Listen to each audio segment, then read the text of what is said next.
नमस्कार, वंदे मातरम। मैं हूं श्यामगिरी। आप देख रहे हैं हमारा चैनल मुद्दा भारत का। मुद्दा भारत का यानी मुद्दा आपका। आज हमारे चैनल में स्टूडियो में हमारे साथ में मौजूद हैं उदय निरगुड़कर जी। जी हाँ, उदय निरगुड़कर जी के बारे में मैं क्या कहूँ, वो खुद जो है अपने आप में एक हस्ती है पत्रकारिता में, और हमारे रिक्वेस्ट पर जो है हमको समय दिए हैं, उसके लिए मैं उनका आभारी हूँ। हम उनसे चर्चा करेंगे महाराष्ट्र की राजनीति में। जिस समय महाराष्ट्र की इस समय जिस तरह महाराष्ट्र की राजनीति बनी हुई है, खासकर मराठा आरक्षण को लेकर, इसी विषय पर उनसे चर्चा करेंगे कि आखिर उन्हें जानेंगे कि जो आज 40 साल से मराठा आरक्षण का जो मुद्दा जो है अभी तक जो है पेंडिंग क्यों है, और इसका आग जो है रह कर क्यों दरकती है। सर, आपका स्वागत है हमारे चैनल में। एक बार नमस्कार। मुझे मुद्दा भारत में बुलाने के लिए मैं आपका आभारी हूँ, और आप सभी प्रेक्षकों का भी मैं हार्दिक अभिनंदन करता हूँ। धन्यवाद सर। क्या कहेंगे सर, जो ये मराठा आरक्षण का जो मुद्दा बना हुआ है, जिस तरह से रह कर जो भभक रही है, क्या मानते हैं इसको, क्यों राजनीतिक विषय बनी हुई है और इसका सॉल्यूशन कुछ नहीं हो रहा है? या ऐसे क्यों हो रहा है कि ये मुद्दा जब भी देवेंद्र फडणवीस सरकार में होते हैं तो भी आता है? इसी सवाल में इसका जवाब भी है जी। इसके पहले उद्धव ठाकरे थे, उद्धव ठाकरे के वक्त मुद्दा कभी नहीं आया था, क्योंकि उस वक्त उनके जो पार्टनर थे वो शरद पवार थे जी। तो उस वक्त ये मुद्दा नहीं आया था। उसके पहले देवेंद्र फडणवीस थे और उद्धव ठाकरे उनके साथ थे, तो उस वक्त ये मुद्दे निकले थे और 28-30 मोर्चे निकले थे। हालांकि वो बहुत जिसको क्या कहें हम, सरल तरीके से ये सब मोर्चे निकले थे, लेकिन उस वक्त ये मुद्दा क्यों निकला? उसके पहले पृथ्वीराज चव्हाण थे, उसके पहले कांग्रेस की सत्ता थी, उस वक्त कुछ नहीं हुआ। उस वक्त होम मिनिस्टर आर पाटिल थे, उस वक्त ये सब क्यों नहीं हुआ? आज क्यों हो रहा है? कांग्रेस और एनसीपी के साथ ये सरकार शासन में कम से कम वो 3-4 टर्म थे, तो 3-4 टर्म में आप इसको सुलझा नहीं सके। तो इसका क्या मुद्दा है कि आज ही होने जा रहा है जी। और ये क्या बात हुई कि आज का आज जीआर निकालो, जो जीआर 2 मिनट में चैलेंज होगा और कोर्ट उसको स्टे कर देगा, तो मतलब क्या रहा? तो ये फंसाने वाली बात होगी। तो कोई आके 2200 का गांव है, वहां कोई आता है, इसके लिए अनशन पे बैठता है और पूरे सरकार को एक जिस तरह से क्या बोलते हैं रैंसम पे लेता है, ये कितना सही है? ये मेरा सवाल है जी। इसका ये मतलब नहीं है कि मराठा लोगों में आर्थिक विपन्नता नहीं है क्या? है, बिल्कुल है। उनको आर्थिक तकलीफ नहीं है क्या? बिल्कुल है। उनको सामाजिक तकलीफ नहीं है क्या? बिल्कुल है। उनको सांस्कृतिक तकलीफ नहीं है क्या? बिल्कुल है। हुआ ये कि पुराने जमाने में जो ये मराठा समाज था वो गांव का मुखिया हुआ करता था, गांव का लैंडलॉर्ड हुआ करता था, उनके पास जमीनें थी जी। 2 भाई हुए, 2 के 4 हुए, 4 के 6 हुए, 6 के 8 हुए, और वो जमीन के टुकड़े टुकड़े बंटवारे होते गए। और फिर इनके पास जिसको एक टर्म कहा जाता है अल्प भूधारक जी, वो आया। जितना भी हमने खेतों में इन्वेस्ट करना चाहिए था, उसका वैल्यू चेन बनाना चाहिए था, वो वैल्यू चेन हमने बनाया नहीं।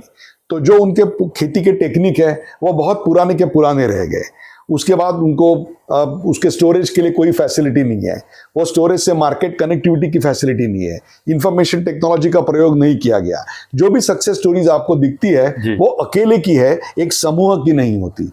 तो उसके लिए उनके साथ जो इन्वेस्ट होना चाहिए था वो इन्वेस्ट नहीं हुआ, और जो हमारा मराठा जो एक लड़वैया था, जो पहले खेती करता था शिवाजी महाराज के टाइम पे, और खेती के साथ साथ वो युद्ध में भी भाग लेता था, वो गांव का मुखिया हुआ करता था, वो आज रास्ते पे आ गया। ये बात बिल्कुल सही है, लेकिन उसके लिए उस मांगों को संपन्न करने के लिए जो रास्ते अपनाए गए हैं, और उस रास्तों से आज देखो, आज मराठा आरक्षण की बात हो ही नहीं रही है। आज ये की बात हो रही है कि अजित पवार आप तो इस्तीफा दे दो, इस सरकार से बाहर पड़ो। नहीं, पहले तो अजित पवार की भी बात हो रही है कि आप अब इस्तीफा दे दो, और फिर फडणवीस की बात हो रही है, होम मिनिस्टर है। हाँ, तो ये क्यों? इससे क्या समस्या सॉल्व होगी क्या? बिल्कुल नहीं होगी।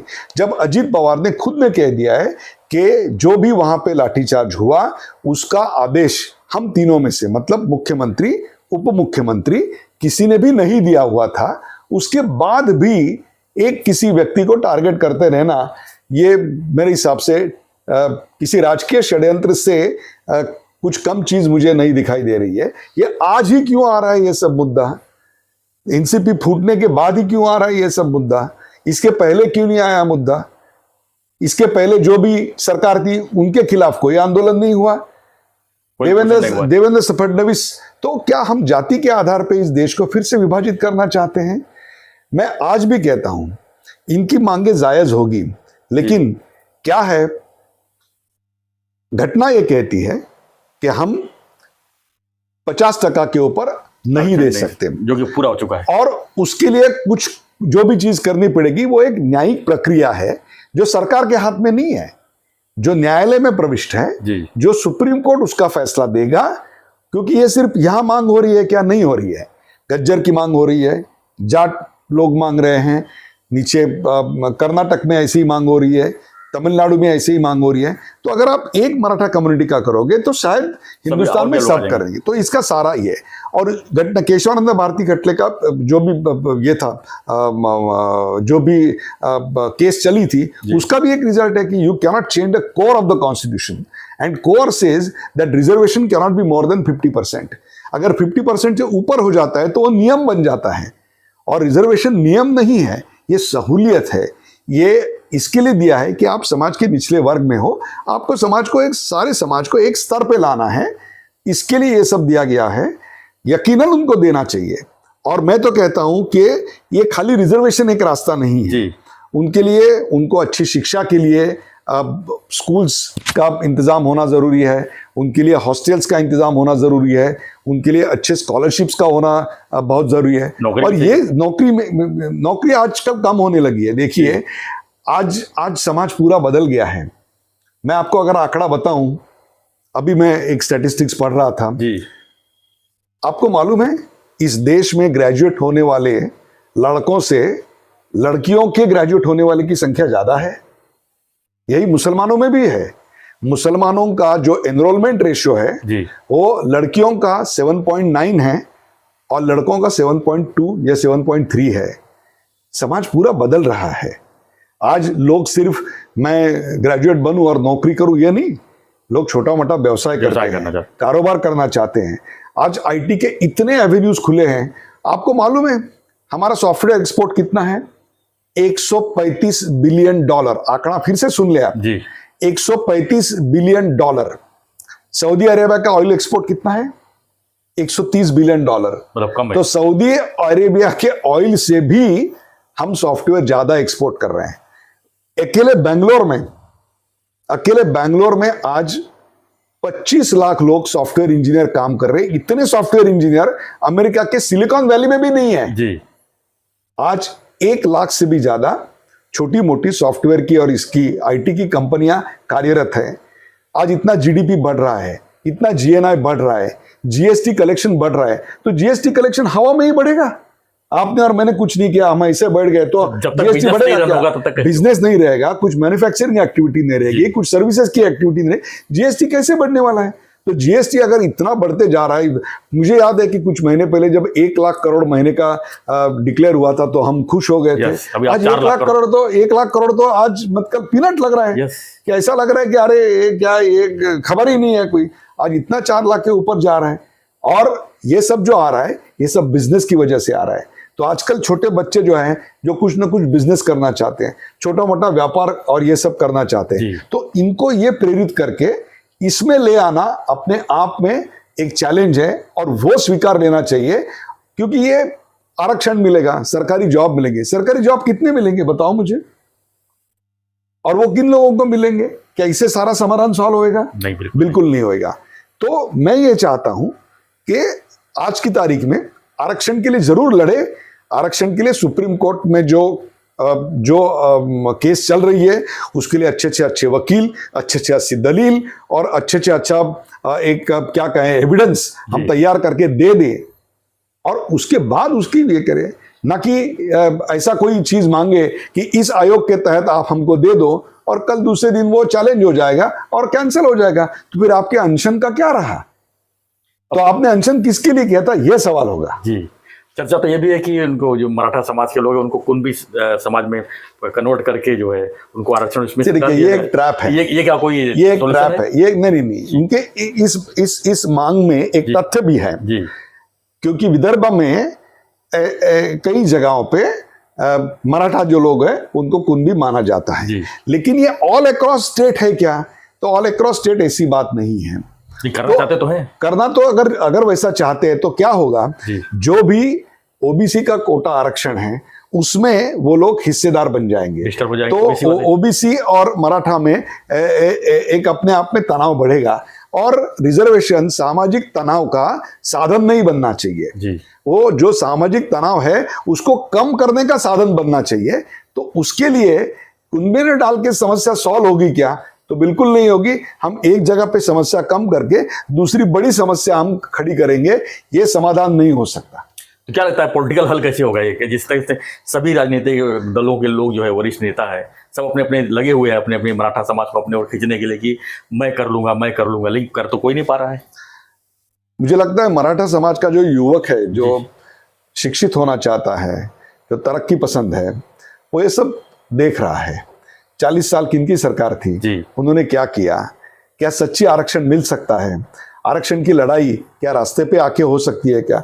आप रास्ते पे मांगों की तीव्रता समाज को बता सकते हो, सरकार को बता सकते हो, अच्छे वकील देने के लिए, अच्छी सीरियसली केस लड़ने के लिए सरकार के ऊपर आप एक प्रेशर डाल सकते हो। लेकिन आप आज का आज निर्णय करो वरना हम अनशन नहीं तोड़ेंगे, जी। ऐसे प्रकार की भूमिका नहीं ले सकते। मुझे नहीं लगता इससे समाज का कुछ भला होगा। इसका जो हल है वो न्यायालय में ही होगा, इसके अलावा कहीं पे भी नहीं हो सकता। वो जिस रास्ते से मांग रहे हैं वैसा अगर इस सरकार ने एक समझो ऑर्डिनेंस निकाला तो नेक्स्ट डे कोर्ट में इसको चैलेंज हो जाएगा। Being an important matter it will be discuss same day और next day and it will be immediately stayed. तो क्या मतलब हुआ आपके अनशन का? आपने जो इतना त्याग किया है उसका मैं आदर करता हूं, उसका मैं सम्मान करता हूं, लेकिन उसका खोखलापन भी मैं दिखाना चाहता हूं कि इससे हाथ में ज्यादा कुछ नहीं आने वाला। हर एक की जान प्यारी होती है, हर एक की जान उसके भाई को, बहनों को, बेटे बेटियों को, वाइफ को बहुत प्यारी होती है।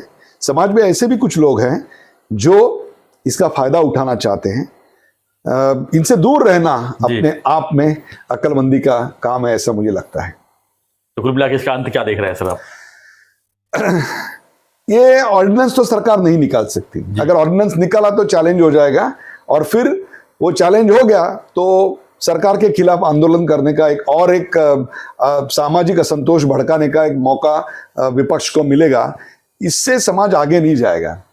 तो मुझे लगता है कि एक सामान्य तरीके से जो अनशन करने वाले हैं उनको कॉन्फिडेंस में लेके उनके ऊपर जो भी अन्याय अत्याचार हुआ है उसकी न्यायिक क्या जिसको इंक्वायरी करके आप जो भी दोषी हैं उनके ऊपर कार्रवाई करो, और जिनका भी नुकसान हुआ है उनका नुकसान आप भर के दे दो।